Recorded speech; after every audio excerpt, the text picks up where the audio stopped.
Media మిత్రులందరికీ, మరీ ముఖ్యంగా మా నియోజకవర్గం నుంచి ఇంతమంది ఎస్సీ నాయకులు వచ్చిన దానికి మరీ ముఖ్యంగా మా ఎస్సీ ఎస్టీ నాయకులందరికీ కూడా నమస్కారాలు తెలియజేసుకుంటాను. మీరందరూ గమనిస్తూనే ఉన్నారు. ఈరోజు ముఖ్యంగా చాట్ల వాసు గారికి చనిపోయినటువంటి పరిస్థితి అంతా మీ అందరికీ తెలిసిన విషయమే. ఇది రాజకీయంగానో లేకపోతే మాట్లాడాల్సిన సందర్భం కూడా కాదు. మేమందరం ఏం చెప్తున్నాము, ఒక పద్ధతి ప్రకారంగా క్రమబద్ధతతోటి ఎస్సీల మీద ఎస్సీల చేతనే దాడులు చేస్తున్నారు అనేటువంటిది మాత్రం ఇది వాస్తవం.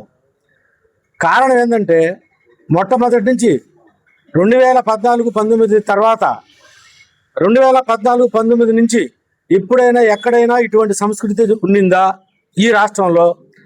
2019 తర్వాత వైసీపీ అధికారంలోకి వచ్చిన వెంటనే ముఖ్యంగా దళితుల మీద దాడులు స్టార్ట్ అయినాయి. ఆ క్రమంలోనే మన నియోజకవర్గంలో ఇంకొక అడుగు ముందుకేసి ఈ ప్రతాప్ రెడ్డి గారు ఏ విధంగా ఒక్కొక్కరిని మొట్టి పెడతా వచ్చాడో, ఏ విధంగా చేసుకుంటూ వచ్చాడో మీ అందరికీ తెలిసిన విషయం.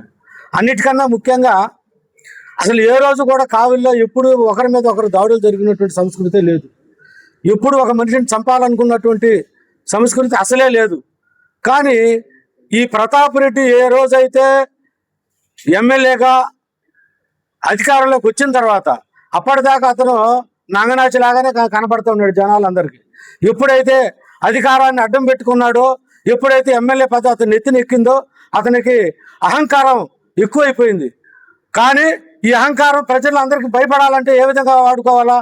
కేవలం ఎస్సీలు మాత్రం వాడుకోవాలా? ఎస్సీలతో బట్టి ఎస్సీలను దండించాలా? వీళ్ళని చూసి పక్కనోడు భయపడాలా అనేటువంటి ఆలోచనతో ఆయన అనుకున్నాడో ఏమో, కానీ వరుస క్రమంలో మొత్తాన్ని మొదలు పెట్టుకుంటూ వచ్చాడు. మా బాబురావు గారు అన్నట్టు పైడి హర్ష కాడి నుంచి ఫస్ట్ స్టార్టింగ్, ఆ తర్వాత గోచిపాతల తేజ, ఇక్కడ కరుణాకర్ని వరుసగా చచ్చేవాడు చస్తాడు, బతికేవాడు బతుకుతాడు అన్నట్టుగా కొట్టుకుంటూ వచ్చాడు. అదే క్రమంలో మేము కూడా దానికి అనుగుణంగా ఎదుర్కొన్నాం. గతంలో ఎదుర్కొన్న తర్వాత ఇప్పుడు కూడా అదే సంస్కృతిని తీసుకొస్తూ ఉన్నాడు. ఏ విధంగా? నేను ఇంకా అధికారంలో ఉన్నాను, ఇప్పుడు ఏం చేసినా చెల్లుబాటు అవుతూ అనుకుంటున్నాడు ఏమో అతను. మా ఎమ్మెల్యే గారు ఈరోజు కూడా ఈ సంస్కృతిని దగ్గరికి రానిలేదు కాబట్టి ఆయన కోరి మీద రెక్కి నిర్వహించిన ఆయన మీద చంపే కార్యక్రమాన్ని తీసుకున్నా కూడా ఇది మంచి పద్ధతి కాదు అని చట్టపరంగా పోయినట్టే కానీ భౌతిక దాడులు దిగడానికి ఎటువంటి ప్రయత్నాలు కూడా జరగల. మేమైతే ఇప్పుడు చెప్తున్నాం, తెలుగుదేశం పార్టీ అధికారంలోకి వచ్చిన తర్వాత ఎవరైనా కానీ, ఏ మానవుడైనా, ఏ మాదిగోడైనా, ఏ ఇరుకులైనా, ఏ యానాదైనా తెలుగుదేశం పార్టీ వాళ్ళు అవతల వాళ్ళు ఎక్కడైనా తిట్టినట్టు కొట్టినట్టు అక్కడ సంస్కృతి ఉంది, ఎక్కడా లేదు. మరి వాళ్ళు అరే అరగల అన్న పేరు ఏంటి, అరగల కృష్ణయ్య అనేటువంటి వ్యక్తి మాజీ ఎంపీటీసీ, చాలా పద్ధతి అయినటువంటి వ్యక్తి. అతన్ని కొడితే ఇప్పటికి కూడా నెల్లూరు హాస్పిటల్కి కంటికి ట్రీట్మెంట్ పోతూ ఉన్నాడు. ఈ విధంగా మళ్ళీ నిన్న కాక మొన్న వాసుని నిలవనే చంపించేసేసాడు. దీని అంతటి కారణం, నేను ఏదన్నా తప్పు చేయాలనుకుంటే నా వెనకాల ఎవరున్నారు అనేటువంటి ధైర్యం ఉంది వాళ్ళకి. మాకు ఆ ధైర్యం లేదు. మేము ఏ చిన్న తప్పు చేసినా మా పోలీస్ స్టేషన్, మా 2 టౌన్ పోలీస్ స్టేషన్లో మా పార్టీ చిన్న పిల్లవాడు వాడు మన పార్టీ వాడు ఒక చిన్న తప్పు చేసిన దానికి లోపల వచ్చి ఓన్ కొట్టించాడు ఆ ఎమ్మెల్యే గారు. ఇటువంటి పద్ధతి మంచిది కాదురా ఇదేనని.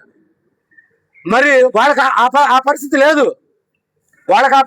కాబట్టి వాళ్ళకి అండా దండ మాజీ ఎమ్మెల్యే ప్రతాప్ రెడ్డి ఉన్నాడు అన్న ఉద్దేశంతో వాళ్ళు పెట్టలేకపోతున్నారు. ఆ ఎమ్మెల్యే గారు వచ్చిన తర్వాత మేమందరం కూర్చొని మాట్లాడుకొని మేము వాళ్ళని పరామర్శించి వెళ్ళిన తర్వాత వాళ్ళ కుటుంబానికి అండగా నిలబెడతాం. మేమైతే ఒకటే నిర్ణయించుకున్నామా, మీకు పత్రికా ముఖంగా సోషల్ మీడియా పరంగా అందరికి కూడా చెప్తున్నాం, బాబురావు గారు అన్నట్టు ప్రతి దాడికి సిద్ధంగా ఉండండి వైసీపీ నాయకులారా.